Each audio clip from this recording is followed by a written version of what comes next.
Hey everyone, and welcome back to the Mind, Body, Musings podcast for episode 312. Today we have George Lizos. He is a spiritual teacher, intuitive, and the author of Be the Guru and the #1 best-selling Lightworkers Gotta Work, co-creator of Elemental Healing, and the host of the Lit Up Lightworkers podcast. He helps lightworkers to find their purpose and work their light in real, palpable ways that create positive change in the world. And I have got your book right here, George. I am so excited to have you onto the podcast to speak on this beautiful baby that you just Yay! Thank you birthed. so much for having me. I'm so excited to be here. Yay, it's so exciting. I was just telling you that I love your crown so much. If you're watching this video, you can see he has this beautiful crown on his head. And if you're listening in, you can just imagine it. It's my way of like bringing in my feminine energy, like to find this balance in a symbolic way and therefore embody it. Yeah, it's one of those things that's very unique to you. Like I've popped on Yes. your videos and I've been like, he wears this crown and it's so adorable and beautiful and I love it and I have to ask him about it. So I have that's like great. five or six of them, and I just alternate them depending on my mood. And it's basically just a touch point for me, really, to step into my feminine energy. I actually haven't thought about it because I was never asked this question. Why do I put on the crown? Because my default, and it's something we're going to talk about, is acting from a masculine energy, always pushing myself to take action and move forward. And I've had to learn to embrace my feminine energy through the years. And the purpose of my book, Lightworkers Gotta Work, is to help lightworkers to balance their masculine and feminine energies and channel that balance into taking action towards their life purpose. So I'm trying to find out little touch points to remind myself on a daily basis to find this balance. Like right next to me, I have like an altar to Aphrodite to help me embody that feminine energy. And when I do like interviews, I put on the flower crown just to channel some of that in as well. I love that so much. It reminds me of when I, for example, put on red. I'm like, okay, I'm stepping into my Mary Magdalene energy. I'm wearing red. And I like that you use the word touchstones because I have that as Mm. well. I'll have certain, like maybe a trinket that I'll have around whenever I'm coaching. And it's also an archetype that you get to step into. It's a container. Like that crown provides for you a container. Okay, now I'm stepping into this archetype. This is who I'm going to be Yes. for the next hour. And then you take it off, and it's like a really beautiful way to not compartmentalize, but also in a sense, it is that of Yeah. compartmentalizing the different versions of us that we want to step into at certain times. Yeah, it's segment intending. Like I set the intention in this Mm, segment, I'm gonna portray this side of me, or I'm gonna share this side of me, and then I'm taking the crown off and I'm transitioning and pivoting to a different segment of my life. So it's like giving myself permission to be all my different sides mm-hmm. whenever I choose to do so, rather than because when you have a public persona, people expect you to be that in real life, Yeah. and they don't realize that it's part of you. Yes, it's an authentic part of you, but it's just that, a part. One So it's part of like it helps me separate in a way. Yeah. Okay, so my first intention for this conversation, I want to hear about your upbringing and your background, your story a little bit. We'll get into some of the nitty-gritty details of it, but I'm just so curious with the world that you have built for yourself around divine feminine, divine masculine. By the way, this is the perfect podcast to be speaking about this on. Like this is our jam. But being raised where you were raised and having the religious background as well, it feels like we have a very similar thread and a similar story, Mm, but we ended up going into you the divine masculine, me the divine feminine, but also both. So I'm going to let you have yes. the floor here to just share some about your background. So essentially, I was born in this small Mediterranean island of Cyprus. And when it comes to like small communities in general, they tend to be very stereotypical. They expect you to be a certain way because the diversity is limited. And I grew up in a very Christian family as well. The whole island is very like Christian and very religious. So growing up, I was this weird kid who liked talking to flowers and just like my idea of a party was going to a flower shop and just smelling the different kind of flowers while other kids would go to parties and just play with each other. So I always stood out from the crowd, which created this sense that there's something wrong with me. I'm weird. Like I used to look up to the sky and wonder, why am I here? What is the purpose of life? Like I was confronted with life's big questions from a young age, which wasn't the norm. So it by creating this sense that there's something wrong with me, I constantly strived to become a match to what people expected of me. So I tried to become the perfect student at school, the perfect citizen in society, the perfect son for my parents, so that I would be accepted and I would feel like I'm fitting in. As a result, I was bullied a lot as well throughout this whole journey, until the age of 13 years old, when I realized that I was gay. Now, at the time, homosexuality had just been legalized. Like when I was born in 1990, I think that was the year that it stopped being a crime. So by the time I was 13, it was still a big taboo to be gay. Gay people were considered to be pedophiles and criminals and something you wouldn't want your child to be. So there was no way I would allow myself to take on yet another label on top of the other labels I had been assigned. So I'm like, great, I'm just gonna approach these in the same way I approached everything else. I'm going to change myself from gay to straight, one step at a time. And that's when I entered the two most debilitating years of my life, where for 2 years, I would try to monitor the way I walked, the way I talked, the way I behaved in the world. And I ended up working in a very robotic way and speaking in a very robotic way, because I feared that I would sound like a girl, or I would walk like a girl. Until the point when I was 15 years old, I had tried everything and I had failed to turn myself into something I was not born to be. And I just told myself that you're just a human abomination. There is no way you'll make it in the world. So I decided to take my own life. So in a very dark moment in my life, coming back from school after another day of being bullied and being called names, I wrote a letter to my parents. I got a bunch of pills and I was ready to just let go completely and do it.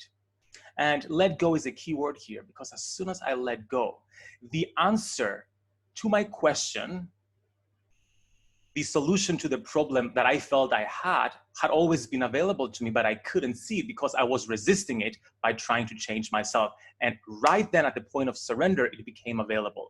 And that answer, that solution was, fuck what people think, fuck what society says, fuck what the church thinks, and learn to love and accept and approve yourself exactly as you are. So I started crying and I realized, you know what?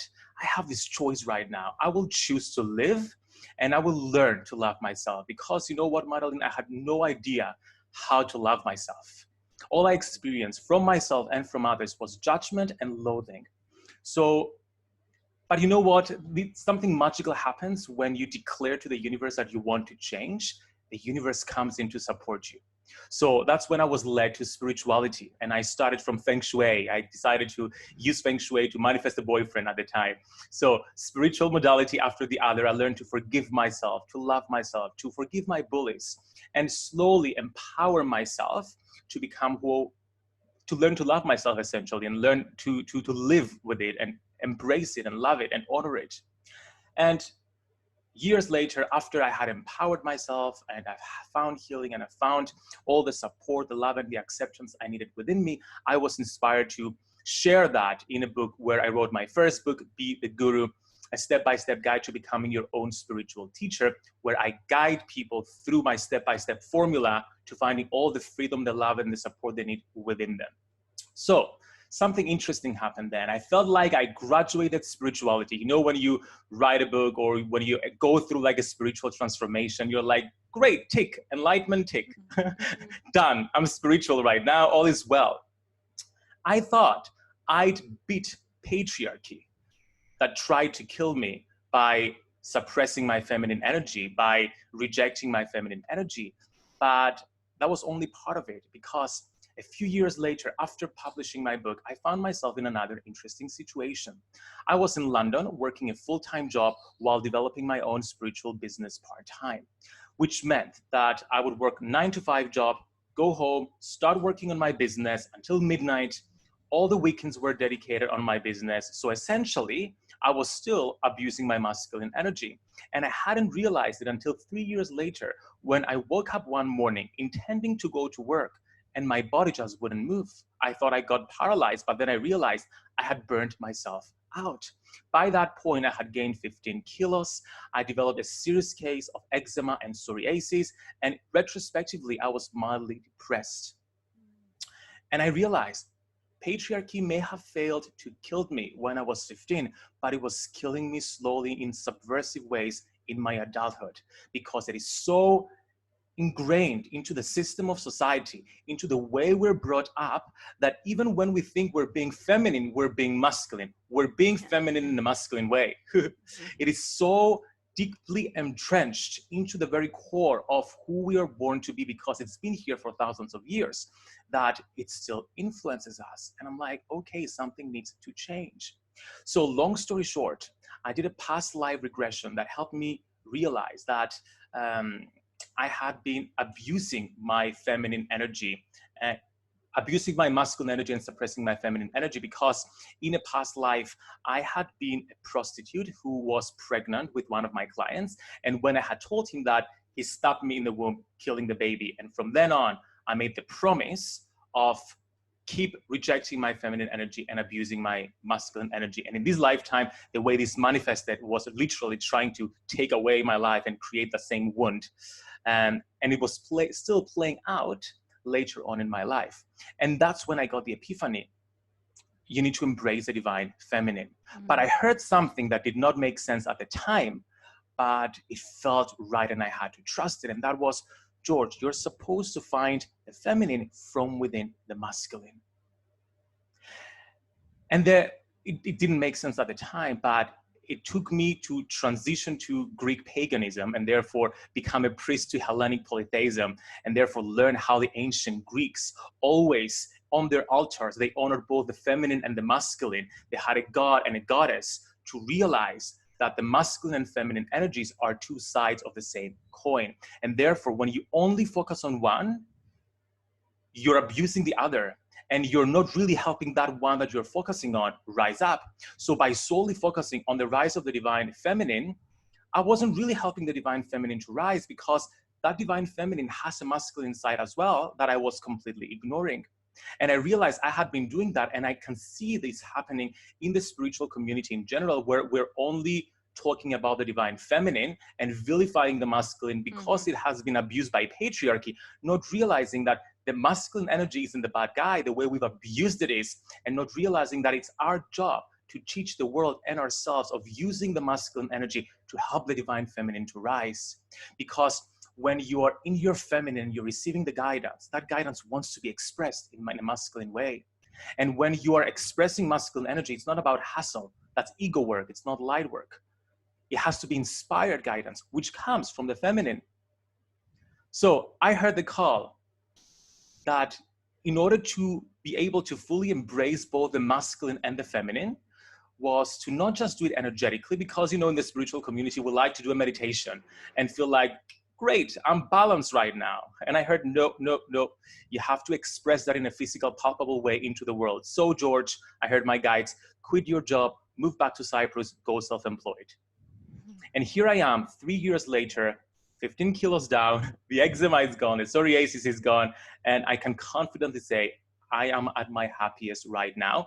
And the most important thing, I have 3 hours of a spiritual practice every single morning, hence my feminine energy. And then I balance that up with masculine energy by doing beautiful work like doing a podcast with you right now. So I managed to find this balance, not through a meditation, but by taking action, by working my light, by adjusting my lifestyle. Of course, it started from meditation. Of course, it started from spiritual practices, but knowledge without its application is meaningless. You are so fucking cool. You are so cool.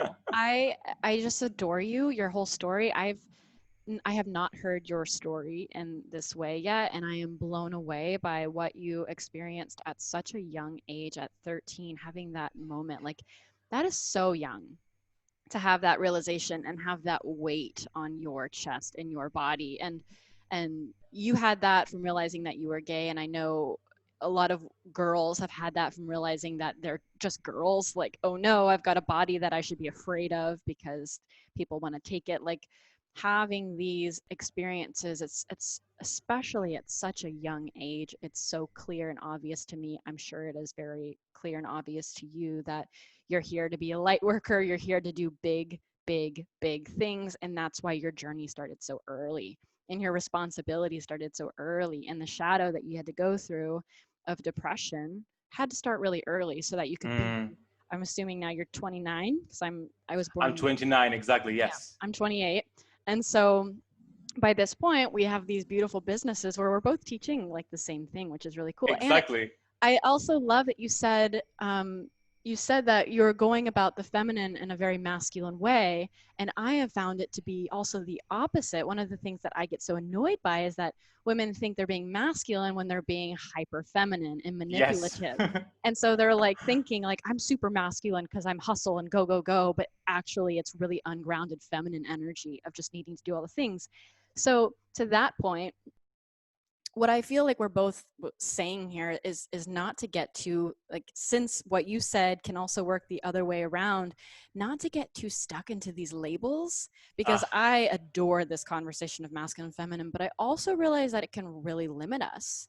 So you yes. had these experiences of feeling limited because you're such a vast being of all these different interests, and having Greek pagan mythology and loving flower essences and like dancing with these different parts of you and past regression, all this stuff. So I'm curious when it comes to the, especially, ooh, this is good, especially being in a same sex relationship. I am Mm. so interested how the harmony between the feminine and masculine in your relationship works, who takes which pole, because whenever you're in a like all of the workshops that I do where it's typically men and women, we know what area we're going into, we're just placed in it, women are feminine, men are masculine. So you're having to really tune into the moment, especially in relationships, to know who's taking what pole and not get too caught up into the labels also, I'm assuming. So I'm just curious how that's been working Yes. out. So essentially, I just like create a distinction between the various terms. So we have sex, we have gender, we have sexuality, and we have masculine and feminine energy. So Mm-hmm. sex is biological, gender is social, sexuality is biological, and then masculine and feminine energy, they're energies that Mm-hmm. flow within all these different terminologies. So yes, women tend to have more feminine energy than men, and men tend to have more masculine energy than women, but both of these energies flow through all different genders, sexualities, sexes. Now, in my experience with regards to same-sex relationships, it's still something I'm also learning and exploring because it's so convoluted, but at the same time, it's easy. Like, we like all those labels, as you said, masculine, feminine, gay, straight. And if you go deeper into the gay relationship, we have bottoms and tops and etc., like taking different positions. But essentially, I see it as a spectrum. You have this spectrum that is sexuality and that is also masculine and feminine energy when you think about it from a spiritual perspective, and we can fall in any point on that spectrum.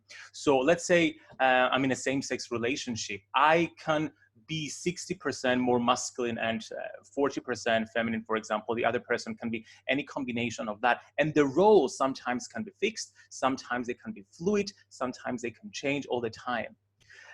Of course, we have those labels. Let's say, for example, in a same-sex gay relationship, men who tend to be more in their feminine are called bottoms, and therefore they're passives in the Mm. relationship. And other gays who are more dominant, they're called tops, and therefore they have more masculine energy. But it's not that those roles remain fixed. They change and they evolve as the person changes and evolves. But we go through different phases where I'm in my, let's say, my feminine phase right now, where I want that side of me to express, and now I'm in my more masculine phase, and I want that side of me to express. There is nothing wrong or right.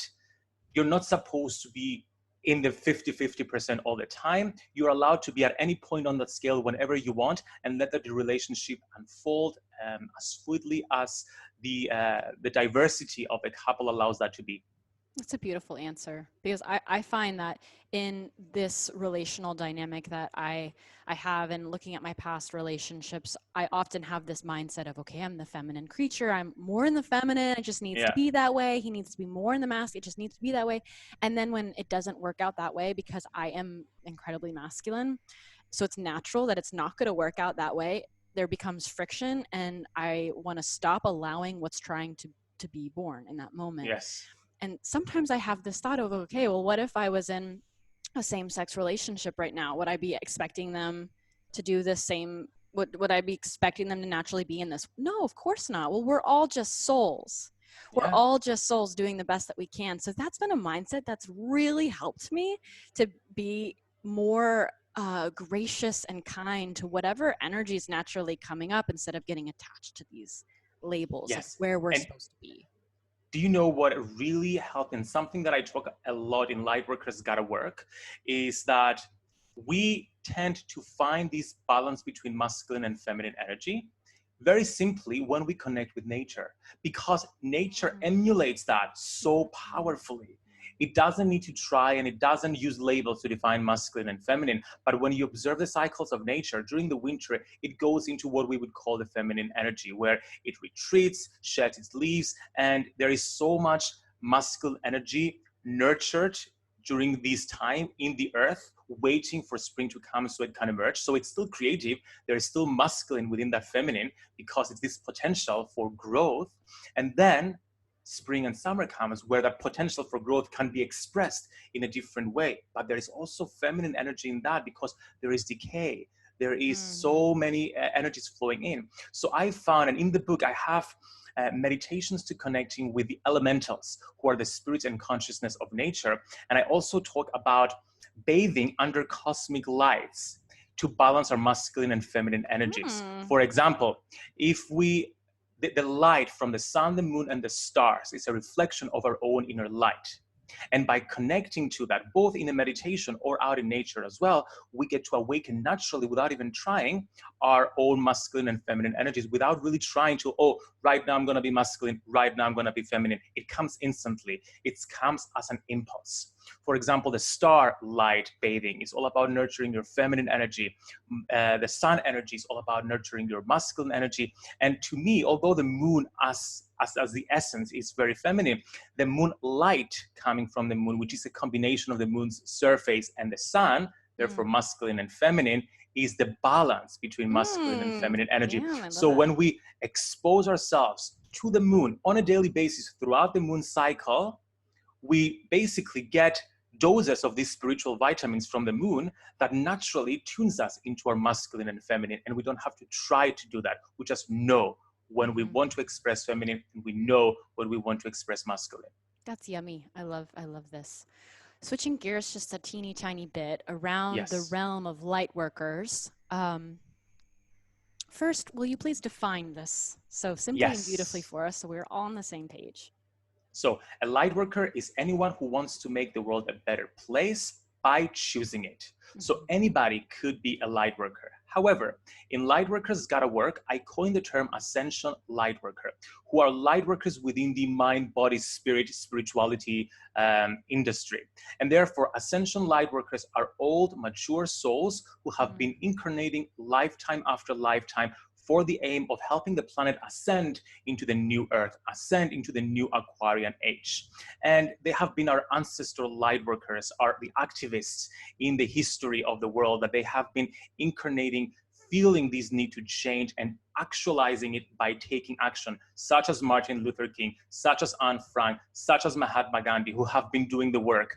And now it's our job, as we're incarnating into this planet at this time and age right now, to come in, step into our purpose as well, and take action towards fulfilling their, and therefore our, and therefore our future children's purpose of helping making the world a much better place, a more loving and a kinder and more peaceful place. So in essence, Ascension Lightworkers are here not to maintain the status quo, but to revolutionize it, not by light chilling, but by light working. And by light working, I mean knowing your life purpose, getting really clear about it, and then taking physical, palpable action steps towards fulfilling it. Do you think a lot of light workers are really stuck also around people pleasing? Because to be a light worker, you cannot fucking sit around pleasing people. Like, you have to put yourself out there and be disliked as well. Yes, and the reason they people please, now people pleasing to me is like abusing feminine energy in some way. So in my experience with working with light workers, some light workers tend to be stuck in their overly feminine energy, therefore procrastination, or in their masculine energy, therefore hustle. And the reason behind that is because throughout many past lives, light workers have been persecuted, have been suppressed. They have been made to feel like we're not good enough, like we need to suppress our magic, like we have been the shamans that had to work underground, or the witches that have been burnt on the stake. And even though our physicality, our ego does not remember all those past lives, our soul never forgets. Our soul does not live in the past or the future. It lives in the present, and everything that happened in the past and the future exists in the now. So our soul remembers what happened and has this expectation for persecution. So some light workers have chosen to vilify the masculine and be like, okay, I'm just gonna sit and meditate and just nurture my light, raise my vibration, and I'm changing the world, which they aren't, because they're just raising the vibration of the room. Or they feel like, okay, time to get to work and just create the change, and they forget to consult with their intuition and just connect and receive guidance from their feminine energy, and they just work, hustle, and they do create change, but not as much change as they could have created if they found that balance. So to come back to your question, people pleasing comes from just having this rift between the two, and not finding this balance and using it to light work. Yeah. This is bringing up something for me, and I want to see if you agree about this. I'm going to Yes. do a mini vent here. Something Yes. I noticed in this coaching world where people will have this hashtag on their Instagram bio, Lightworker, this and that, but all that I see them doing is creating programs to make coaches, to make more coaches. Like they're a coach who makes coaches, but it's all in this, 8-week program, and it just like, it drives me nuts, because I feel like what we're supposed to do here, and this is anyone that has this calling, it's okay if they do that. But my yearning is to see more people, yes, creating coaches to go do good, though, to not look over or bypass what is the actual work we're doing besides just making more coaches in this awesome coach filled world where we can all be coaches if we want. But what is the why? What is the purpose? What are we doing? Yes. Because then it's just about money. If you're just creating this program to make coaches so that they can live their dream and go to Hawaii and work on the beach, like, that's great. And what we're here to do is to be fucking uncomfortable and help people learn empathy when they weren't raised in a family with empathy, and to be in the nitty gritty divinity that is this world, even if it's fucking hard at times, Exactly. So what you're saying is basically abusing masculine energy without consulting with a guidance. So it all comes back to finding your life purpose and getting really specific about it. That's why in Lightworkers Gotta Work, the first part of the book is called Find Your Purpose. And so many people teach about finding your purpose, and they define it in a very general way. When I ask Lightworkers, what is your purpose? They say, oh, my purpose is to help people heal, or to help make the world a better place. And I'm like, yes, that is every Lightworkers collective purpose. Your specific life purpose is way more specific. And unless you have a definition of it, then you don't really know it. So all these coaches doing all this work, from my perspective, they don't have a clear definition of their why, as you say, and therefore what their specific life purpose is, and therefore the specific kind of coaches they want to create to help them create a specific kind of change in the world. So in Lightworkers Gotta Work, I talk about the 4 purposes of Lightworkers. Purpose number 1 is the Lightworker purpose, which is our collective purpose of helping to make the world a better place. Okay. Then we have our soul realm purpose. Soul realms are groups of souls who have collective purposes, topic specific. It could be environmental protection, it could be political, it could be whatever it is. But it's group of souls, in the same way that we have different countries with different cultures and characteristics, we have different groups of souls. And that is our soul realm purpose. From that, we have our soul purpose, which is a personal purpose that is fulfilled over a series of lifetimes. Let's say my purpose is marine conservation. My soul purpose is marine conservation. 2 lifetimes to identify the problem, 3 lifetimes to learn how to resolve it, 2 lifetimes to actually resolve it.